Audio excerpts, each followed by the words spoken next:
Tetapi dengan teguh berpegang kepada kebenaran di dalam kasih, kita bertumbuh di dalam segala hal ke arah Dia, Kristus yang adalah kepala. Kita bersama-sama ayat 16. Daripadanya lah seluruh tubuh yang rapi tersusun dan diikat menjadi satu oleh pelayanan semua bagiannya sesuai dengan kadar pekerjaan tiap-tiap anggota, menerima pertumbuhannya dan membangun dirinya dalam kasih. Demikian firman Tuhan. Pada minggu ini kita akan merayakan Gereja Tuhan GBKP telah diberkati selama 82 tahun. Dan dalam rangka merayakan kemahakuasaan Allah dalam perjalanan sejarah gereja, kita akan mendengarkan tema khotbah mengerjakan tugas pelayanan. Mengerjakan tugas pelayanan. Kalau kita membaca teks yang baru saja kita baca secara bergantian, ada beberapa latar belakang Paulus mengajak kita untuk mengerjakan tugas pelayanan. Kalau tadi kita ikuti ibadah ini dari awal, pengantar mengatakan bagaimana gereja kita bisa bertumbuh kalau tidak ada banyak orang yang ambil bagian dalam perjalanan sejarah itu. Maka dalam perenungan, apakah saudara telah memakai diri kita atau mengambil bagian dalam perjalanan sejarah itu? Kita jawab masing-masing berdasarkan talenta, kasih karunia yang kita miliki dalam rangka membawa arah-arahan GBKP menjadi alat Tuhan di dunia ini, mewartakan kasih-Nya, mewartakan kebenarannya, dan meneladani Yesus sebagai Tuhan dan Juru Selamat, Sang Pemimpin gereja itu. Maka Paulus dalam rangka mengerjakan tugas pelayanan itu mengajak para pembaca, termasuk mengajak orang Efesus melihat dirinya. Maka yang kita lihat yang melatar belakangi tema ini dibahas oleh Paulus ialah pertama, ada keragaman kasih karunia. Kalau kita baca yang ke-7 sampai ke-10, kita akan melihat ada keragaman. Ada orang yang bertalenta berbeda-beda. Kalau kita baca teks ini, ada yang dipanggil menjadi nabi, pemberita Injil, ada orang menjadi gembala, ada pengajar. Itu dalam teks. Memang tidak akan kita lihat di situ ada pendeta, ada diakon, ada pertua. Tetapi dalam bahasa gereja kita sekarang ada disebut pendeta, ada diakon, ada pertua. Itulah yang menjadi bagian kita dalam rangka mengambil bagian tugas pelayanan. Tapi juga ada jemaat. Perbedaan ini Paulus lihat menjadi sebuah kekuatan, bahwa semua jemaat ambil bagian dalam mengerjakan tugas pelayanan itu. Kalau Bapak Reformator mengatakan jabatan tertinggi di sebuah gereja hanya satu, yaitu melayani. Itu jabatan tertinggi. Jadi bukan ketua moderamen, bukan ketua klasis, bukan pendeta, bukan pertua, bukan diaken. Jabatan pelayanan tertinggi. Pelayanan itulah jabatan tertinggi. Lalu ada apa dengan jabatan struktural itu? Itu hanyalah fungsi kita satu demi satu. Fungsi saya mungkin sebagai pendeta. Fungsi Bapak Ibu mungkin sebagai jemaat. Atau mungkin sebagai ketua komisi KAKR. Atau komisi kaum Mamre. Atau kaum Muria. Atau Permata. Itu hanya fungsi. Supaya jangan terjadi kekacauan dalam pelayanan itu. Maka ditatalah oleh gereja tugas kita masing-masing.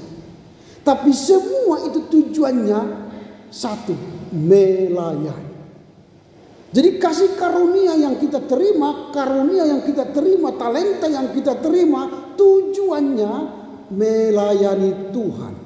Entahkah itu pemusik, entah itu worship leader, entahkah itu tukang IT, entahkah itu menjadi petugas pembersih gereja, ataukah tukang parkir, itu semua melayani Tuhan. Itu yang pertama yang kita lihat, ada keragaman karunia yang ada di kita masing-masing. Di GBKP Pasar 4 ini ada keragaman. Kalau satu ragam, seragamnya semua jadi pendeta, siapa jadi majelis? Kalau semua majelis bertua diaken, siapa yang menjadi jemaat? Siapa yang mau menyanyi nanti PJJ Selasa 1, Selasa 2? Siapa lagi? Kalau semua jadi pendeta. Tetapi kita diberi perbedaan supaya berjalanlah dalam keragaman yang berbeda itu dengan fungsi yang berbeda. Sama seperti tubuh kita ini. Ada mata, ada kepala, ada mulut, ada hidung, ada tangan, ada kaki, ada perut. Itu semua satu tubuh yang akan bekerja sesuai fungsinya supaya tubuh ini berguna bagi kita, bagi orang lain. Coba kalau semua jadi mata. Mungkin kita pun bingung mau kemana mau kita lihat. Di sini ada mata, di sini mata, di sana mata. Semua kita lihat. Mungkin pusing sendiri kalau banyak mata kita. Untung diberi Tuhan hanya 2. Atau diberi Tuhan mulut kita banyak. Di kaki ada mulut, di sini ada mulut, semua ngomong. Mana yang mau didengar? Untunglah hanya diberi 1 mulut supaya jangan banyak bicara, kan gitu kan? Itu Tuhan itu baik. Dia beri 2 pendengaran, dia beri 2 penglihatan, dia beri 2 lubang hidung, tapi dikasih 1 mulut supaya apa?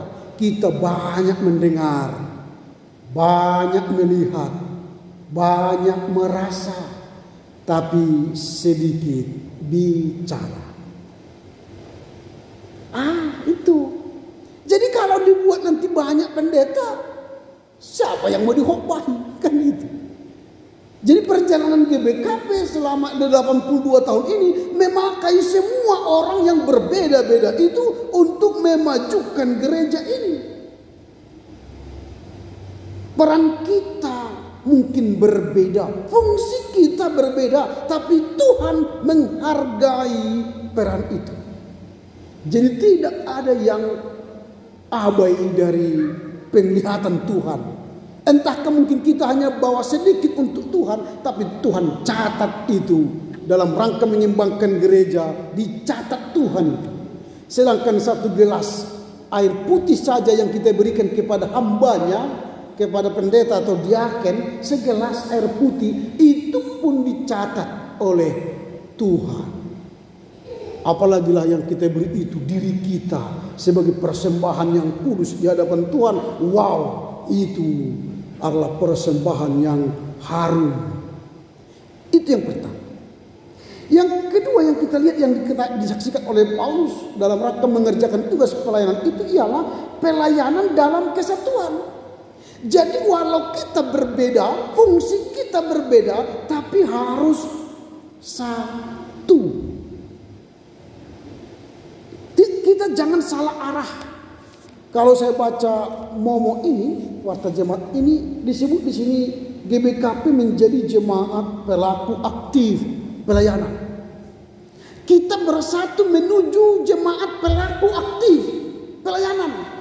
Karena ada banyak jemaat terdaftar tapi tidak aktif di gereja. Tidak aktif di PJJ, tidak aktif di Moria, tidak aktif di Mamre, tidak aktif di Permata, tapi jemaat terdaftar. Itu tidak jemaat yang hidup. Atau ada jemaat kapal selam, datang hari Natal, datang hari Paskah, datang ketika dibaptis atau sidi. Itu jemaat kapal selam. Muncul hanya ketika sesuatu ada yang terjadi. Kalau jemaat yang kalau tidak ada momen, tidak kelihatan. Itu jemaat kapal selam. Wah, itu bukan jemaat aktif. Hanya jemaat terdaftar. Tapi kita walau berbeda karunia kita, pelayanan kita, jadilah jemaat yang aktif. Kalau jemaat GBKP Runggun Pasar 4 ini menjadi terdaftar di sini, buktinya harus kelihatan tiap minggu, bukan? kita terdaftar di sini. Berarti kalaupun kita tidak bisa datang setiap minggu, minimal 4 kali lah sebulan, kan itu. Sama ya. Itu artinya jangan bolong-bolong. Masa Tuhan minta kita 52 kali setahun, kan minggu kita 52 kali setahun, tidak bisa kita lakukan. Jangankan 100%, mungkin 90%. Kalau Tuhan tanya di surga, kau kemana kau? 52 kali ku minta setahun, dari 365 hari, kau datang hanya 10 kali. Bro. Gimana nih? Mau jemaat yang bersatu, jemaat yang aktif. Itu bukan jemaat yang aktif. Kita harus menyatukan energi kita, kekuatan kita. 82 tahun sudah berlalu, maka akan ada tahun-tahun berikutnya yang akan kita kejar bersama-sama. Supaya GBKP ini menjadi alat Tuhan mengabarkan Injil, Evangelion, kabar baik kepada seluruh dunia. Karena setiap hari ada kabar buruk yang kita dengar. Buka televisi, kabar buruk, kriminal, begal. Di mana-mana menakutkan. Jika tidak kita imbangi dengan kabar baik, maka dunia ini akan kacau balau. Maka tugas kita lah ini, warga jemaat GBKP, menyatukan hati kita menjadi jemaat yang aktif, membawa kabar baik di tengah dunia yang menawarkan kabar buruk. Kita bersyukur dalam rangka menjelang pemilu 2024. Kita tidak seperti masa 2014 dan 2019 yang banyak sekali hoax datang ke WA kita. Sekarang tidak ada lagi. Ini kehebatan Jokowi yang tidak bisa disadari Indonesia. Hebat kan? Karena apa? Jokowi mampu memainkan peran menyatukan para elit politik, tidak menyebar berita hoax. Coba 2019, Prabowo dikirimkan banyak informasi-informasi Jokowi di bidang PKI macam-macam. Sekarang nggak ada, tidak ada kan? Ini sebuah pemilu yang memberi contoh ke dunia. Kita tidak menyebar hoax, tapi kita menyebar kabar baik. Ini yang kedua, pelayanan itu memiliki kesatuan. Kalau dalam teks tadi akan disebut menjadi kesatuan iman, supaya ketika kita satu dalam iman, maka kita akan menjadi dewasa dalam iman. Kalau sudah dewasa dalam iman, kita akan berbuah. Itu yang kedua. Yang ketiga, pertumbuhan dalam kasih. Jadi karunia-karunia yang kita miliki selain menyatukan kita, akan membawa kita bertumbuh dalam kasih. Jika dia punya talenta bernyanyi baik, saya punya talenta IT yang baik, saya punya talenta untuk mengatur parkir yang baik, maka kita gabungkan ini dengan kasih, maka GBKP jadi kuat. Saya tidak merasa hebat ketika saya pandai bernyanyi, saya tidak merasa hebat ketika saya pandai IT, saya tidak merasa hebat ketika saya mengatur parkir dengan baik. Tetapi itu sama-sama kekuatan yang kita pakai dalam kasih Kristus untuk melayani dan melayani. Jadi di tengah keluarga, kalau saya mengatakan akulah suami yang hebat, kau istri nggak hebat kau. Istri mengatakan akulah istri yang hebat, kau suami yang tak becus kau. Anak-anak juga begitu mengatakan, semua merasa hebat, maka keluarga itu harmonis tidak? Berkelahi. Tidak akan terjadi keharmonisan di situ. Tetapi karena kita saling mengakui kehebatan kita dan kelemahan kita, jujur di hadapan Tuhan dan di hadapan keluarga, maka keluarga itu harmonis, menerima kelemahan dan kekuatan, mengakui talenta seorang dengan yang lain dalam kasih, maka kita bisa melayani dengan baik.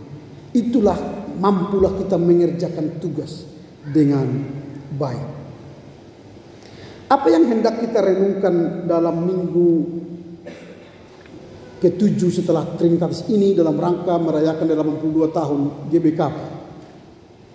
Ada beberapa hal yang perlu kita renungkan sesuai dengan teks tadi dalam rangka mengerjakan tugas pelayanan. Yang pertama, kasih karunia anugerah Tuhan yang harus kita terima dengan tulus dan ikhlas. Kasih karunia yang diberikan Tuhan itu kepada kita harus kita terima dengan tulus dan ikhlas. Jadi talenta apapun yang diberikan kepada kita atau jabatan apapun yang diberikan kepada kita, terimalah dengan tulus dan ikhlas. Kalau saya jadi pendeta, saya menjadi pendeta yang tulus dan ikhlas. Kalau saya menjadi tenaga administrasi yang sedang kita cari ini adalah tenaga orang-orang yang punya kemauan yang tulus dan ikhlas. Jangan karena sesuatu baru mau melayani. Kalau di gereja ini kita karena sesuatu melayani, maka hancur. Karena pendeta, majelis, pertua, diaken itu bukan pekerjaan.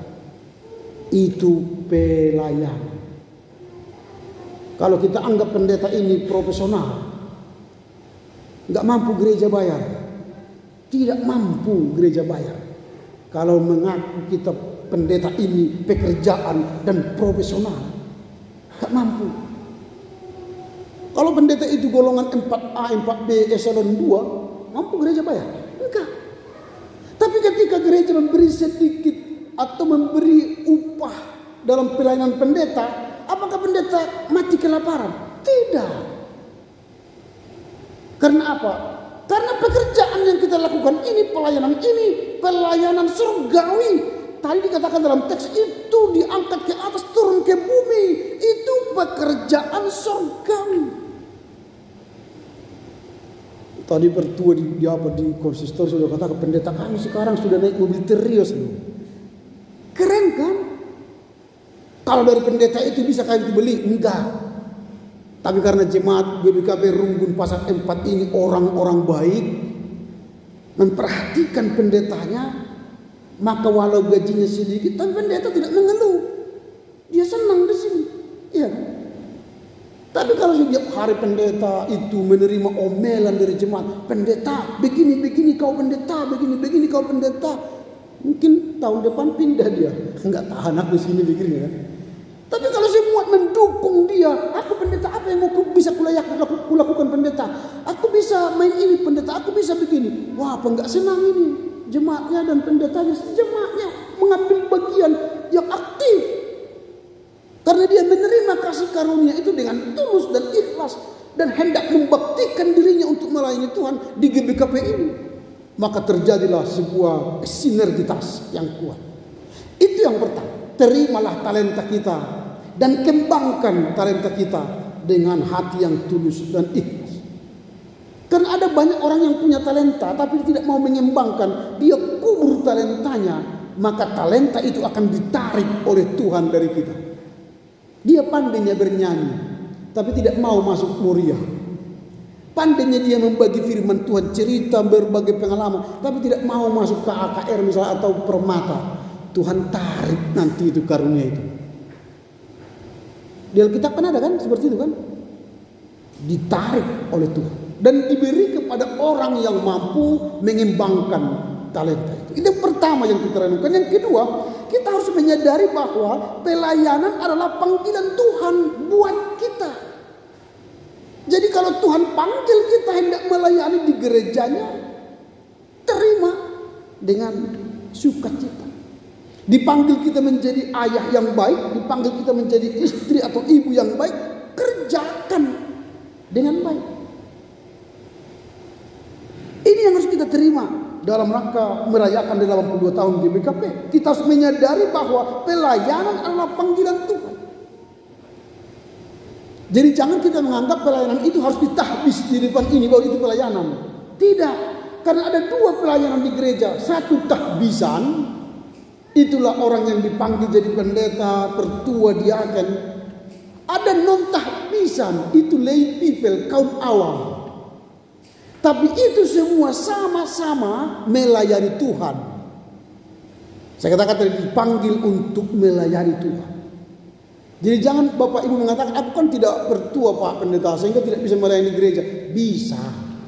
Sebagai jemaat yang baik, sebagai jemaat yang aktif, masuk ke persekutuan-persekutuan, aktif di PJJ, itu sudah panggilan. Tadi kor PJJ Selasa 2 ya, itu enak ya. Apalagi nanti dilatih dengan baik lagi. Waktu latihan itulah sebenarnya menguatkan persekutuan. Salah suara 2 dilatih, jangan gitu suaramu, begininya. Wah, itu kan berarti terjadi interaksi, terjadi hubungan. Itu pelayanan. Yang ketiga, jadilah kasih karunia. Jadikanlah kasih sebagai motivasi utama dalam pelayanan kita. Jadikanlah kasih sebagai motivasi utama dalam pelayanan kita. Jadi entahkah kita sebagai nabi, entahkah kita sebagai rasul, entahkah kita sebagai gembala atau sebagai pengajar. Kalau dalam bahasa sekarang, entahkah kita pendeta, entahkah kita pertua, jemaat, atau song leader, worship leader. Jadikanlah kasih sebagai motivasi utama melayani. Jadi kalau tidak ada kasih dalam pelayanan ini, maka kita akan melihat semuanya dari sisi negatif. Maka kita akan negatif thinking.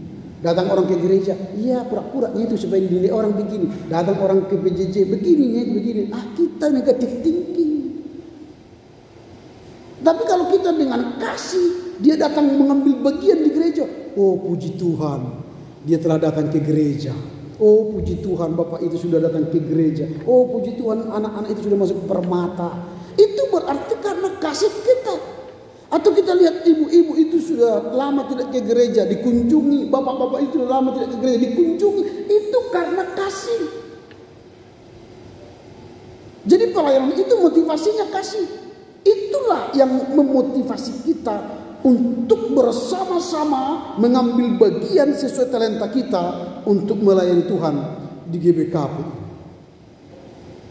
Karena itu dalam rangka dalam 2 tahun GBKP, mari pulang ke rumah kita masing-masing, melakukan aktivitas kita. Jadilah orang yang mampu mengerjakan tugas pelayanan sesuai panggilan kita masing-masing, baik di tengah keluarga, baik di tengah gereja, baik di tengah masyarakat, di pemerintahan, swasta, wirausaha, atau dimanapun kita berada. Sehingga orang melihat, oh itu warga jemaat GBKP Pasar 4 itu. Kenapa? Karena mereka aktif pelayanan. Di PJJ aktif. Kalau ada STM aktif. Wah, karena apa? Mereka itu orang GBKP. Karena GBKP selalu aktif. Wah, ini menjadi trademark GBKP. Dalam rangka melanjutkan arah perjalanan 83, 84 sampai Tuhan datang kali kedua. Amin. Kita berdoa. Terima kasih Bapa, firman-Mu mengajak kami untuk mengerjakan tugas pelayanan kami.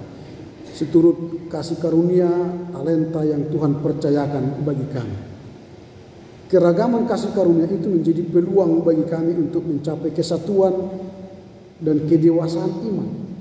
Dan kami menggunakan karunia-karunia itu sebagai motivasi utama dalam kasih untuk mewartakan kasih Kristus di tengah keluarga, gereja dan masyarakat. Mampukan kami mengerti memahami firman-Mu sehingga kami dapat melakukannya di dalam kehidupan kami sehari-hari. Terpujilah Engkau Bapa demi Kristus Yesus. Amin. Jemaat